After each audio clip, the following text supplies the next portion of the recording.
من سيئات أعمالنا من يهده الله فلا مضل له ومن يضلل فلا هادي له وأشهد أن لا إله إلا الله وحده لا شريك له وأشهد أن محمدا عبده ورسوله أما بعد أوصيكم ونفسي بتقوى الله فقد أمرنا الله تعالى في كتابه الكريم بعد أعوذ بالله من الشيطان الرجيم بسم الله الرحمن الرحيم يا أيها الذين آمنوا اتقوا الله وقولوا قولا سديدا يصلح لكم أعمالكم ويغفر لكم ذنوبكم ومن يطع الله ورسوله فقد فاز فوزا عظيما ثم أما بعد.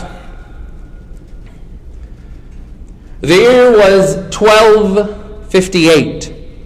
Couple of months before Ramadan,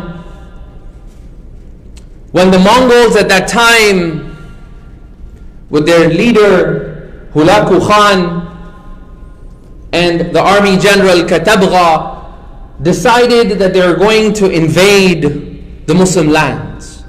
After they had pillaged most of Asia, the northern Asia, all the way down to Cambodia, all the way to the European lands of Poland, there was not a soul in that land during that time that was hurt and in pain and in terror because of the existence of the Mongols, and in specific the Tatars. And in 1258 they decided that they're going to ransack Baghdad. So they killed the Khalifa Musta'sim Billah. He was killed. The Mu'arrikhun, the historians, they say that within 40 days, when the Mongols they entered Baghdad, according to the least estimates, they killed 800,000 Muslims. One of the Mu'arrikh historian Ibn Athir, he says, جلست سنوات أفكر. I sat many years thinking, how do I document the pain of this ummah that was witnessed at the hands of Mongols in 1258? So much so that the rivers, their colors changed due to the blood that was flowing on the streets of Muslims being killed. There are accounts of Muslims being lined up to be slaughtered, and the Mongolian or the Tatar, he would say, stay in your positions, let me go and sharpen my sword so I can come back and kill you all. And none of them would move. لا يتحرك ساكنا. They would all stand there. Complete istislam. They took the biggest library of the world at that time, the library of Baghdad, Maktabatul Baghdad Al-Azima, and they dumped it into the river. وَعَمِلُوا عَلَيْهِ الْجِسْرِ. They dumped the books. The books were so many that actually caused a small passage of the river. They were able to dump so many books that they could take their horses and ride over it. And as this was happening, when Baghdad fell, Katabgha الذين يسمونه شارب الدماء. This person, he would love to drink blood. He decided that he is going to take his conquest north to the Levant, Sham.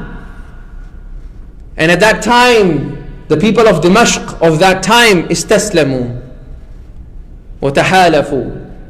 They submitted and they said, khalas, we will pay jizya, don't do any pillaging. But the people of Hama, at that time, they said, no. It's not in our blood to do istislam. We don't submit. So Katabgha killed another 100,000 people. And I'm giving you the least estimates. By the way, the most estimates for Baghdad, according to the European historians or more contemporary historians, is close to 2 million people that were killed. And then 100,000. And now the next onslaught is what? Palestine, Bayt al-Maqdis. And as this is happening, at the same time there is another plot that is taking place. And this plot This whole story is of an abd, of a slave from the Mamalik. The slave who was actually from the dynasty of Khawarizm, Dawla al-Khawarizmiya. Most of the countries that you see today that have the endings with an, Khurasan, Azerbaijan, those ends, except Pakistan. Pakistan was 50 or 70 years ago. But other than Pakistan, all the countries that have these things, Iran, all of that, that was a Dawla al-Khawarizmiya. And this person, Saifuddin al-Qutuz, rahimahullah, was a person who was a prince at his time. And at that time, the Mongols, they ransacked his dawla, his entire nation. It took them 7 years of defense before they lost. And when they came to him, he was 7 years at that time. They wanted to hold him. They wanted to grab him. Every Mongol soldier that would come in front of him at the age of 7, he would kill him.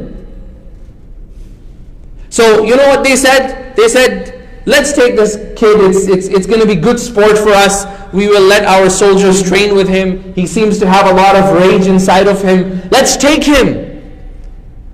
And let's keep him with us for 2 years, and when we're done with him, we'll sell him into slavery. So imagine as a 7-year-old boy until the age 9, when he was sold into slavery, for 2 years of his life as a child, the Mongols were using him as target practice, as a punching bag with real swords.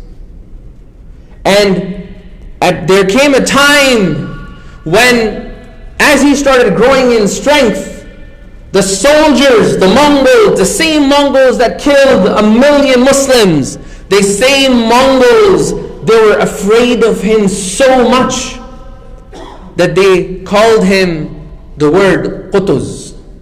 They started calling him Qutuz, which in the language of the Berbers and the Tatars means Kalbun Sharis, a wild beast or a wild dog. And this, my brothers and sisters, was the beginning of this azim person who was a prince into prisoner and being a slave. Then when he went to the market to sell him, at that point the person who was buying him was from Dimashq. And the person says, Masmuhu, what is this person's name? They did not want to tell him that his name is the name of one of the famous people known in Khawarizm at that time, which is Mahmud ibn Mamdud. And obviously the Mongol soldier was like, I don't know if I want to say this name, because then he will know right away that his name is Mahmud ibn Mamdud al-Khawarizm Shah. He is the son of the Shah, the king. And at that time he said, Ismuhu Qutuz. This person's name is Qutuz, because of the fierceness that he had in him. And that's how he got known amongst the people today as Saifuddin al-Qutuz, and his real name is lost. Now Saifuddin al-Qutuz was sold into slavery. At that time, the Mamalik and the kings at that time, they were deciding, how do we defend ourselves? And the Ayyubi dynasty at that time was going through a very difficult period. Every single city was a king of its own and a rulership, and everybody was trying to unify and get control. And at that time, there was this one person, he says, you know what, I'm not going to rely on mercenaries, I'm not going to rely on external armies, I'm going to build my army. So they build these madaris in which these slaves, when they were bought from these markets, they could be from the Mongols descendant, from the European descent, whatever, they would be brought into these safe havens, and they would be taught Sharia, Quran, Islam. They would be turned, if they were not Muslims, they would, they would Islamize them. In modern day terms, they would teach them all the important things they need to know, and when they would become at the age of 14 and 15, they would go and learn proper combat. And they became the army of the Mamalik, the Mamluk. And then what happened was something really interesting, that Saifuddin al-Qutuz, long story, but if you want to come and listen to that story, we'll be covering the entire story inshallah tomorrow with the bonfire that is happening here. We're covering his exact story, the entire story from what happened to him and his father. It will be covered. Today you're just getting some highlights over here. So what happened was Saifuddin al-Qutuz, long story short, he became the ruler of Misr. And I just want to leave with you the message that Hulaku Khan sent to him. And if you want to listen to the response of what he said, then we'll be covering that response in the story. Hulaku, he says, and I'm going to read this in English because there's no point reading in Arabic right now. He says, "From the king of the kings of the east and the west, the great Khan Hulaku, to Qutuz the Mamluk, who fled to escape our swords," i.e. referring to the incident that happened as a child. We were Mongols and we captured you, but you ran away. "You should think what happened to the other countries and submit to us. Have you heard how we conquered vast empires and have purified the earth of the disorder that tainted it? We have conquered vast areas of people. You cannot escape the terror of our armies. Where can you flee? What road will you use to escape us? Our horses are swift. Our arrows are sharp. Our swords are like thunderbolts. Our hearts as hard as the mountain. Our soldiers as numerous as the grains of sand. Fortresses will not detain us. Armies will not stop us." And then he says in the Arabic, وَدُعَاءُكُمْ لَا يُسْتَجَابُ لَهُ, and your prayers to your gods are not being answered. We are not moved by the tears nor touched. Only those who beg our protection will be safe. Hasten your reply before the fire of war is kindled. Resist and you will suffer the most terrible catastrophes. We will shatter your mosques, reveal the weaknesses of your God and your practices, and then we will kill your children and your old men together alike in front of you. At present, you are the only enemy against whom we have to march. They had conquered every single power that existed, including all Muslim dynasties that existed at that time had fallen to Mongols, and this Ayyubi dynasty in Egypt was the last resort for Muslims. Saifuddin al-Qutuz, he responded to that. And his response, inshallah, we'll cover tomorrow in that story. But what happened was on September 20th, a battle took place. I don't want to leave you guys hanging also. A battle took place in response, and long story short, that battle is called Ma'arakat Ain Jalut. Read it. Read about it. For those of you that speak Arabic, there are books written on it. There's so many lessons.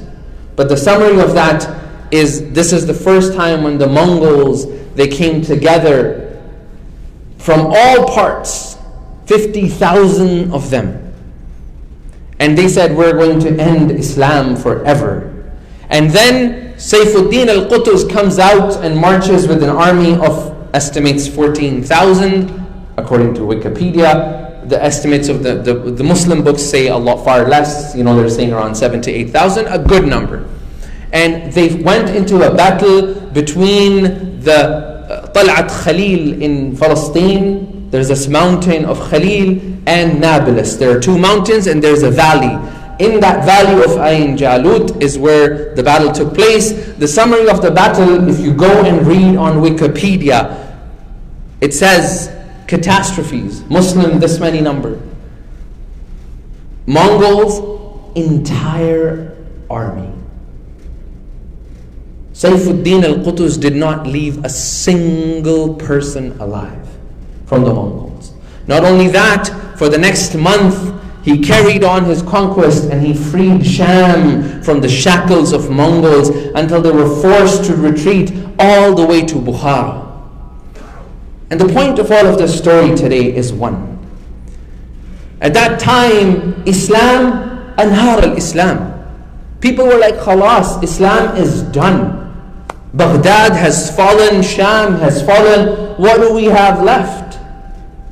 People had given up. People had lost hope. People were like, Mongols are it. And at that point comes a person who was a slave, who makes his way to power, despite all the odds against him, and unites the whole ummah in 6 months, and puts up a defense and a battle plan against the Mongols that the entire world thanked him for. All of that in 7 to 8 months, because on the 9th month after taking power, Saifuddin al-Qutuz was assassinated in his own tent. Rahimahullahu rahmatan wasi'ah. And in 9 months, the entire scene of what was happening with Muslims and Islam at that time turned around. So the story is a great story, one of the best of something, a life coming around for the full circle for the Mongols. But for us as Muslims, it's a powerful story that do not look at the state that you're in today. Do not look at the powerlessness we have. Because Allah is capable of bringing one person amongst us, like Saifuddin al-Qutuz. And what would be required are the group of few that believe in his vision and turn the fate of this ummah around. أقول قولي هذا واستغفر الله لي ولكم ولسائر المسلمين فاستغفروه فإنه الغفور الرحيم.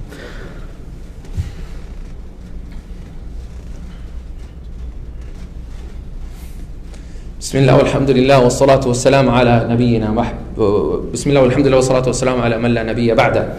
أما بعد, in the end we ask Allah subhanahu wa ta'ala to send His choicest blessings on Nabi sallallahu alayhi wa sallam. Allahumma salli wa sallim ala nabiyyina Muhammad wa ala alihi wa sahbihi wa sallim tasliman kathira. We ask Allah subhanahu wa ta'ala that He elevates the izzah of Islam in this world. We ask Allah subhanahu wa ta'ala that every single one of us that is sitting here, we become a source of helping in the rise of Islam. We ask Allah subhanahu wa ta'ala that we're able to bring Islams in our households and we're able to resurrect the flag of La ilaha in our houses first before we go out to others. We ask that Allah subhanahu wa ta'ala protects our youth, our young youth, that many of us sometimes are not even accepting the troubles and difficulties that they're going through. We ask Allah that He makes the ease for our youth in their schools to follow Islam, and clarifies the doubts that they have in the faith of Islam. Today was a really painful day for me when I was fixing my car to see a young Muslim boy, 22, 23, who was drunk when he was driving, and he had to come to this mechanic to blow into these things and this alcohol lock systems that can be installed in the cars. But my heart was aching that, we believe that these things don't exist in our society, but they do. And the people who are on the ground get to see that. So we ask Allah subhanahu wa ta'ala that Allah protects every single one of us from all the evils and vices that are around us. And we ask Allah subhanahu wa ta'ala that He gives us the iman, that we're able to connect with Quran, we're able to connect with Nabi sallallahu alayhi wa sallam. أقول قولي هذا واستغفر الله لي ولكم ولسائر المسلمين فاستغفروه فإنه هو الغفور الرحيم. وأقيموا الصلاة إن الصلاة تنهى عن الفحشاء والمنكر والبغي يعظكم لعلكم تذكرون.